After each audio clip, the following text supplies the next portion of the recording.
there are two frequencies in the universe.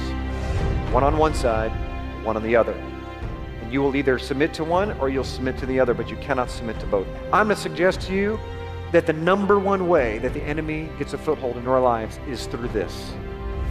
It is through your mind.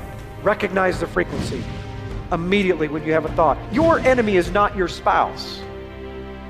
Even in the depths of your arguments, your enemy is not your spouse. You are deceived into thinking that you are the one drumming up anger. If you have the ability to think a negative thought on your own, then that means that Yahweh created you that way, and He created something that's evil. It's unclean spirits that we've let into our life or have been attached themselves to us and we don't even know it. That spirit of anger, the spirit of resentment or retaliation or jealousy, wrath, they sit there waiting because they were never told to leave. When we disobey and we eat from the tree of the knowledge of good and evil, we are handing the keys of our life in that category to Asatan, and we are saying, you own me.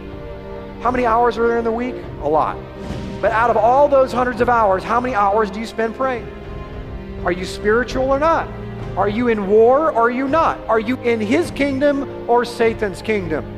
My salvation lies in Yahweh, but I have not spent an hour at all, 5 minutes, warring against the very things that are 24 hours a day warring against you, even in your dreams. The enemy does not like the light. Darkness is simply the absence of light. When light comes in, it dispels the darkness. He could have just said, we don't wrestle against flesh and blood, we wrestle against demons. He went far beyond that and said against principalities, against powers, against rulers of the darkness of this age, against even the spiritual hosts that are under them of wickedness in the heavenly places. What is the standard, ladies and gentlemen? We say it's Jesus Christ, Yeshua the Messiah in Hebrew. He cast demons out of people. He healed the sick. He raised the dead. Why aren't we doing that? He said we would do more, did He not? Either He speaks the truth or He was just a delusional rabbi drunk on the new wine. I want to suggest that we are the ones that are drunk on horrible theology and religious doctrine. And someone has taught us to come to church, but we don't actually be the congregation, the kahal. We don't actually have the power of the first century because we're just in a different dispensation. No one will even stop to even think that we are carrying unclean spirits and paralyzing the power of God in our life. Just like Yahweh can plant thoughts in your mind, your enemy can plant thoughts into your mind. Are you prepared for war?